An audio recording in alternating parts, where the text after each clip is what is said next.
Hello, I'm Rico Hill, the host of From Sickness to Health. Now, you're probably wondering why I'm standing next to an obviously blue guy. Well, let me explain. You see, blue is often considered the color of sadness or even sickness. You know, feeling blue? Well, that's who he is. He's the blue guy. Sickness, that's me. Now, whatever he says and whatever he does is all to make you sick.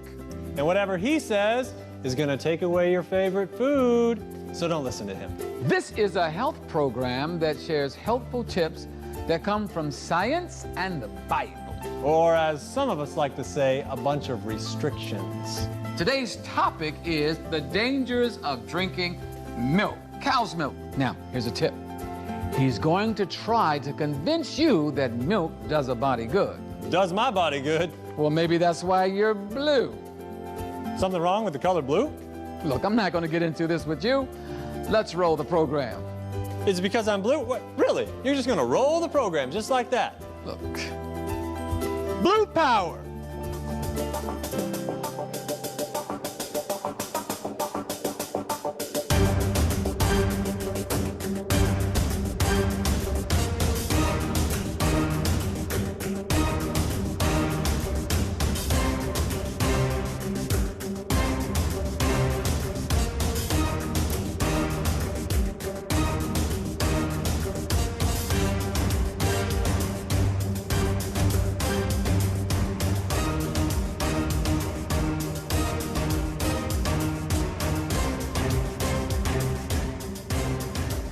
Well, hello and welcome.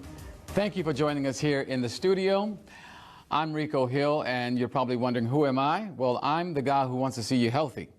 And I want to share information with you that will help you to be healthy and to live a long and quality life. And what I do is I bring in doctors who come and share good science and good research with us that will help you to be healthy. Now, today I'm joined by Dr. Jim Saeed.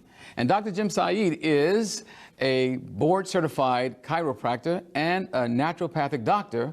And the thing I like about Jim is that he not only blesses people and helps them to overcome and reverse lifestyle diseases, but he actually educates people about how to prevent disease and sickness. So, welcome, Dr. Jim Saeed. Thank you so much. Now, we have a fascinating topic today. We're going to talk about the dangers of drinking milk. But of course, we just heard that it does a body good and it's okay to drink milk. But we're going to hear different, right? Absolutely.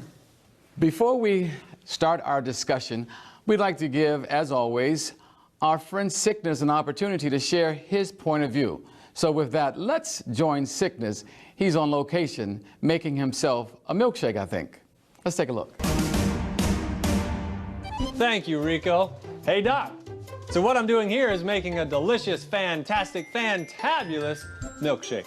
And who doesn't love a good milkshake?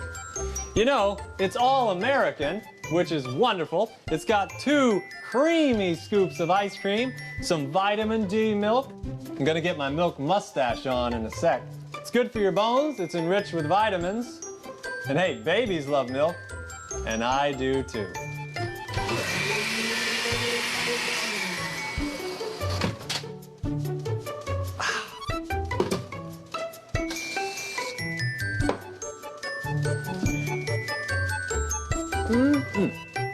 Nothing better than a good old-fashioned American milkshake.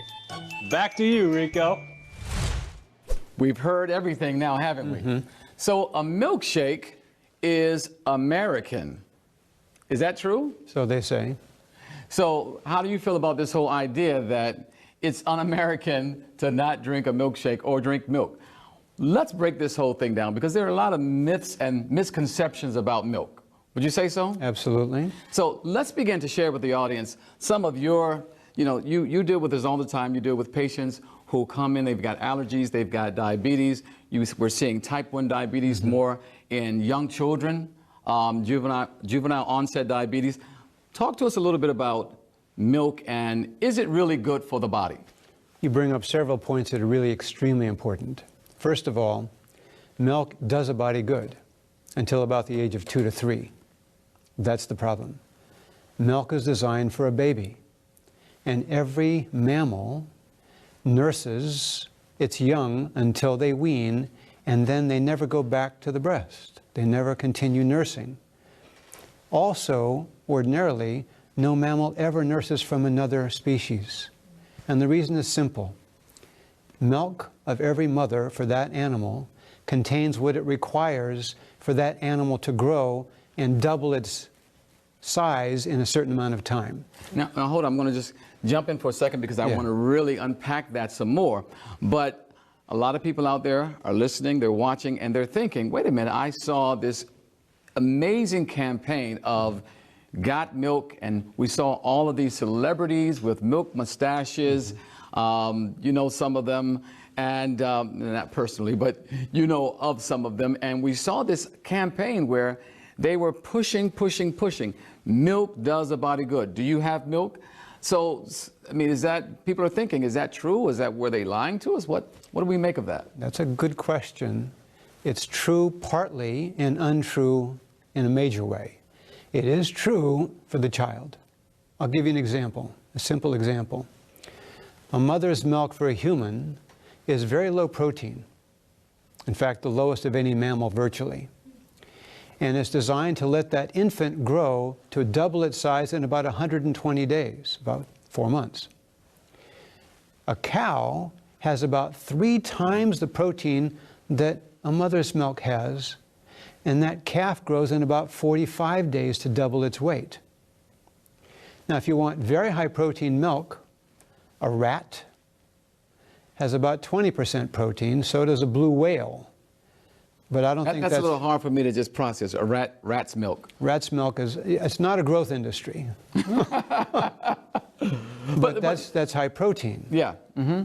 Now, I was going to jump in and just ask the question because, or make the comment, because you're making a very good point in that when we see an animal, say in the wild, there's a reason why that animal or that calf needs to double its weight very quickly. Survival. For survival. That's exactly right. Yeah, continue. So our milk has not just protein, but also fats and sugars and antibodies and nutrients of all kinds and immune system components to strengthen that baby as the baby is nursing. Now, after about the age of 2, the baby starts losing certain enzymes to digest that milk. So now the milk is not only not digested, but the constituents in the milk that aren't digested become actively antagonistic to the body. So after the age of weaning, it no longer does a body good. Ah, so what you're saying that it's only a half-truth. Yes. Yes, it does a body good. We put it into perspective here for you. It does a body good up to a certain point, and then that child needs to be weaned from the milk. Yes. Ah, okay, I see. Continue. Now, if the child takes from another animal, like a cow as a wet nurse, then that child is getting in all the hormones, the fats, the sugars, the proteins intended for a calf. The problem is, it's not designed for us. And in my practice, I see serious downsides with this on a daily basis. Why don't you share with us some of the downsides? Let's look at those. Happily. Okay. One of the most common symptoms I find in milk drinkers after weaning is symptoms that I call wet. Wet symptoms like sinusitis, post-nasal drip, running nose, mucus generating symptoms, including, by the way, in the gut. Many people's bowel function is terribly distorted by taking in dairy. Constipation or diarrhea is an example. But also what I find in about 98% of my patient load, because we test for allergies, we test for hypersensitivities, is they have a hypersensitive reaction to the dairy protein. And they can't digest it effectively. So what percentage of the American population, or even the world population for that matter, is what we would call lactose intolerant? All right, those are 2 separate issues. Okay. Lactose intolerance is in about 70% of the population. Most of the world except for Central European and Northern European. but the rest of the world generally is lactose intolerant. But virtually all the world is casein intolerant. Ah, now what is casein? Let's explain to the audience what is this word casein? Yeah, this is important. Casein is the dairy protein. That's why I emphasize the little amount of protein in mother's milk, and the greater amount of protein, for example, in cow or sheep or goat milk or camel milk. The protein is the issue. So when we take in that protein and we can't fully digest it, that protein doesn't get fully broken down into its amino acids, the basic building blocks of protein. And digestion requires that that protein is broken down to its smallest molecule so we can take it across the gut wall and use it to build our bodies.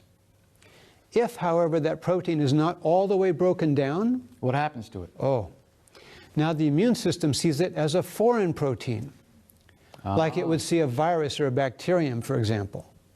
And the immune system now attacks that protein to get it out of the system.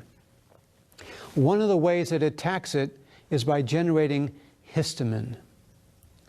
And the gut cells have... What is histamine? I'll explain. Okay. We have in our gut certain cells that make histamine, that when we get a foreign protein, histamine bursts and it causes the reaction of mucus to be produced from the cells that create mucus in the gut. So mucus starts to flow. The reason is the body wants to wash out that invading protein, and that's its first route of response. Get rid of it. And we start developing wet symptoms from the mucus production. Also, an immunoglobulin, as it's called, the kind of chemistry that the body creates, tags that protein and locks onto it to attract other parts of the immune system to destroy it.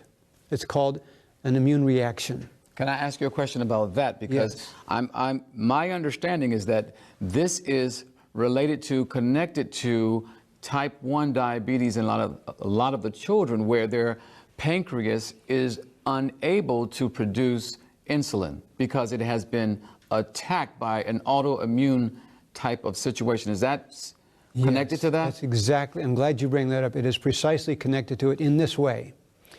When we react to that undigested protein, and these immunoglobulins attached to that protein, they then start to surveil through the rest of the body, circulating through the blood, to attack similar kinds of proteins, to attach to them, to neutralize them and get them out of the body. Okay. The difficulty is when one of our own tissues looks like that same protein, as for example, certain cells in the pancreas, the islets of Langerhans they're called, look like the casein structure. Wow. And now the immune system says, oh, you must be just like casein, I'm going to attack you also. It turns out that 100% of type 1 diabetics, juvenile onset diabetics, are casein intolerant, 100%. And when you measure their casein intolerance, it's extremely high. Let's make this very, very practical. So what we're saying is that when the mom at home is thinking under the understanding that she's doing something very good for her child, right, and giving him or her a glass of milk, she's actually putting his or her body under attack.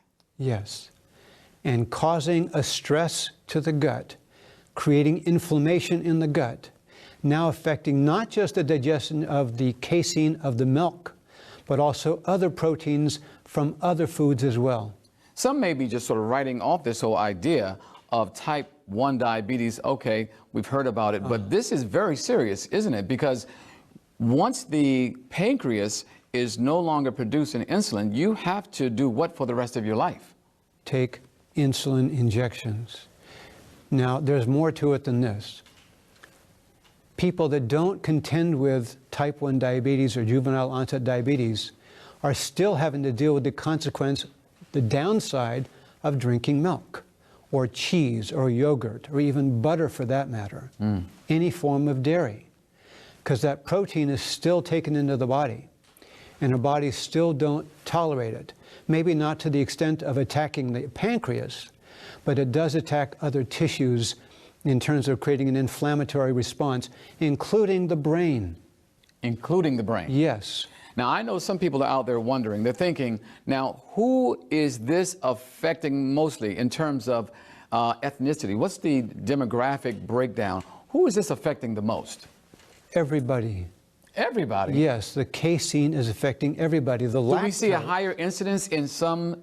I hear that this is more prevalent within the African American communities, amongst Asians. What's your research say? You're referring to the lactose, which is the milk sugar.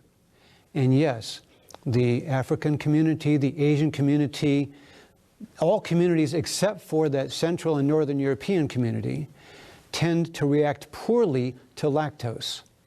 And everybody reacts poorly to casein.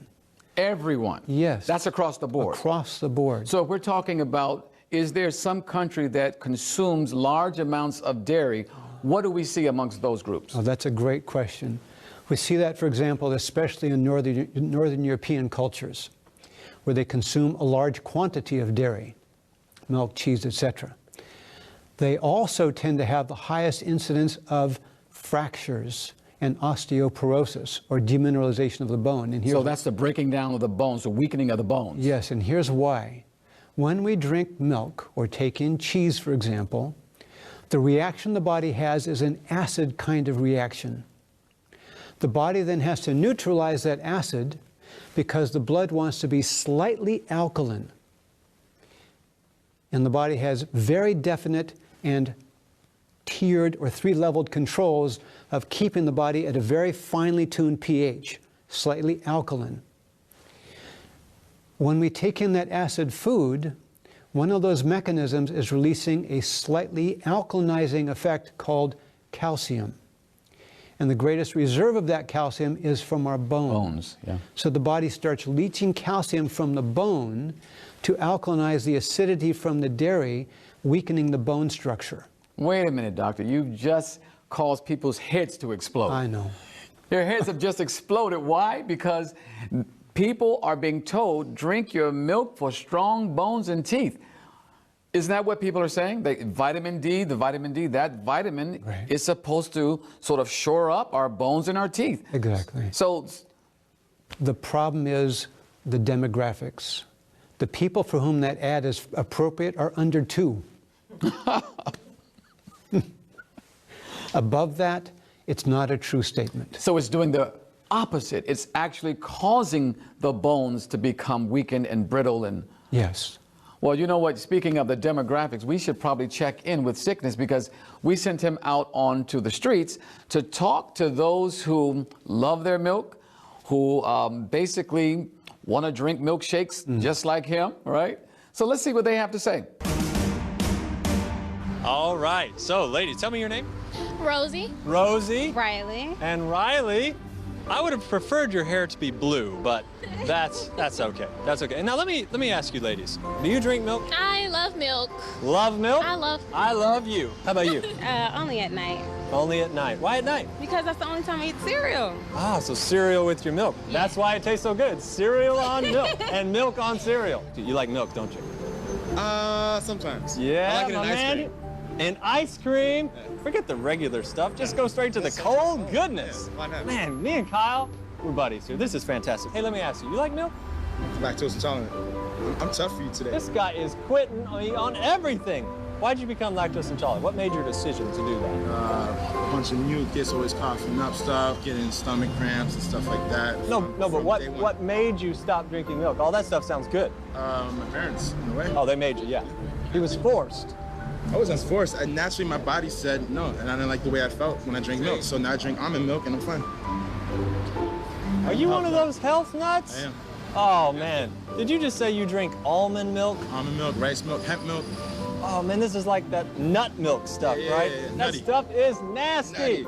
Oh, man, you're one of the health nuts. Yes, yeah. Who wants to drink milk from a nut, buddy? This interview is done. You can go down the street, Damien, find you a tree, and get some milk from a nut. Out of here. Give me somebody else. Please.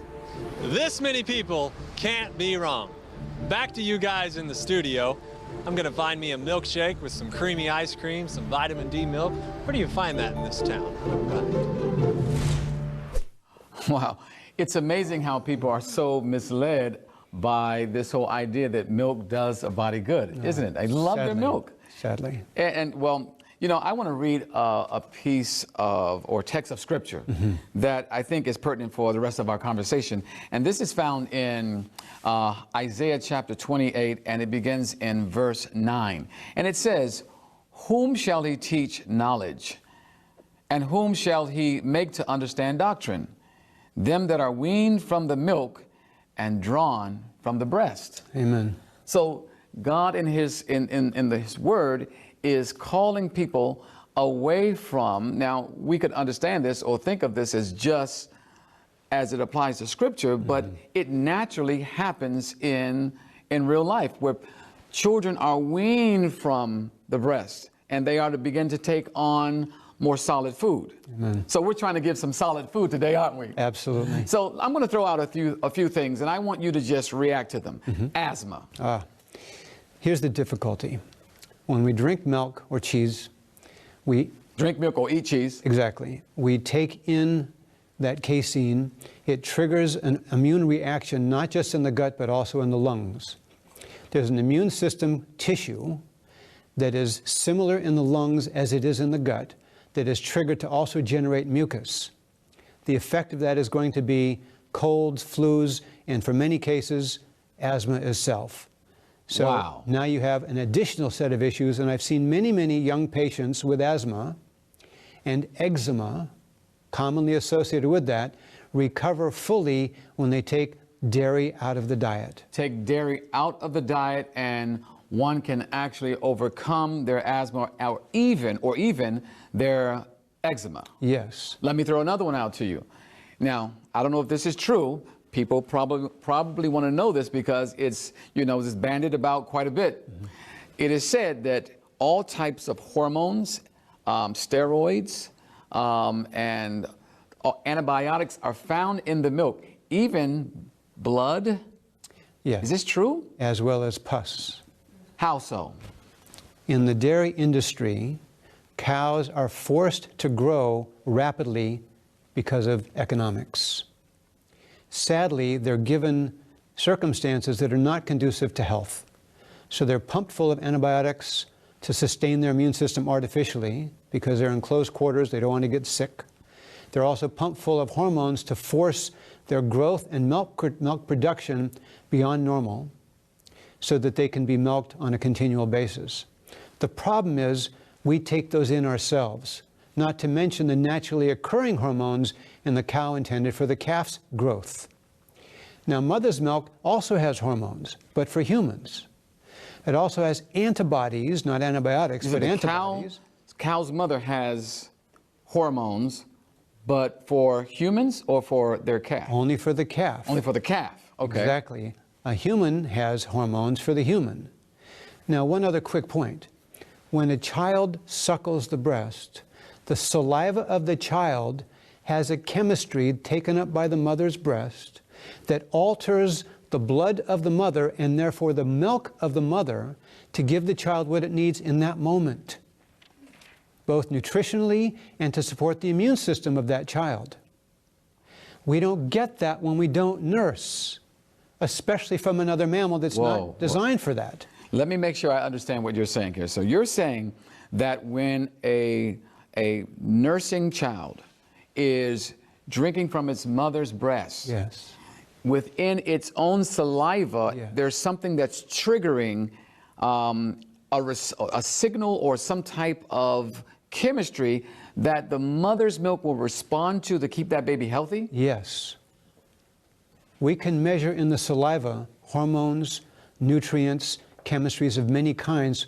It is a fluid generated by the blood. Wow. So milk doesn't do a body good. After 2. After 2, and from your own it doesn't do a body good. Now, we can't just tell people to stop drinking milk, though. Is there anything that people can do? I mean, personally, I like some of the nut milks. Now, people, as Sickness said, is nutty if they drink nut milk.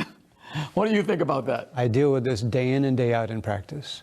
And we help people transition from a dairy-based diet to a non-dairy diet. And nut milks, for example, are a great idea. Now, we're talking about what in terms of nut milks? For example, simple. Take a handful of cashews, small handful. Okay. Toss it in a blender with water, and as my wife says, blend the hookah out of it.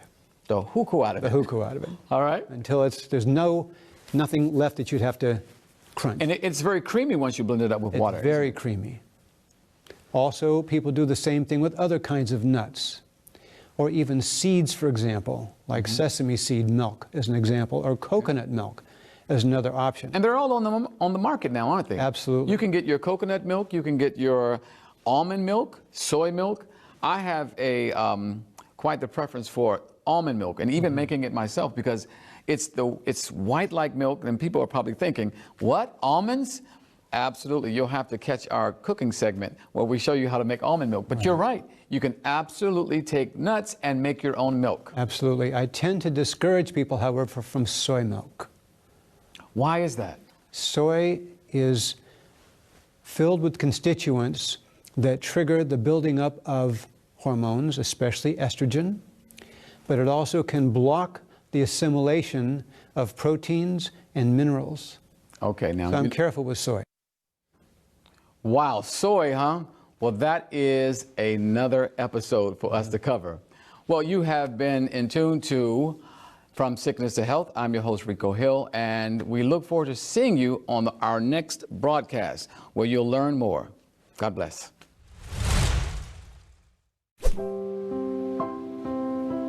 Well, it's true. There is nothing like a cold glass of milk. I tell you, when I was a kid, I could probably down about 50 cookies with a cold glass of milk. When I found out the issues of milk, I tell you, I felt like my world was going to come to an end. But then I learned about the options that I had, the alternatives. A lot of the soy milks and the nut milks, like almond milk and coconut milk and rice milk, you know, they taste just as good and sometimes even better than the real thing. I personally think they are the real thing. You know what? Why don't you try one of those and see how you feel? I'll tell you how they feel. Depressed, discouraged, overwhelmed. Who do you think likes to drink milk from a nut? Millions of people do. And I'll tell you something else. They're reversing their diabetes. They're not catching colds as easily as they used to. They're not having allergies or ear infections. The bloating and gas. What's wrong with a little gas for the engine? You know what? I'm going to leave this nut milk for you health nuts. Emphasis on nuts. Well, I'll tell you what. It's better to be a health nut than a sick nut. Wait a minute. What? And that's the truth. Now, I'd like to end this program with a quotation from 3 John 2 in the Bible. It says, "Beloved, I wish above all things that thou mayest prosper and be in health." I'm Rico Hill, your host, and this is Sickness, the blue guy. Be Healthy. Maranatha.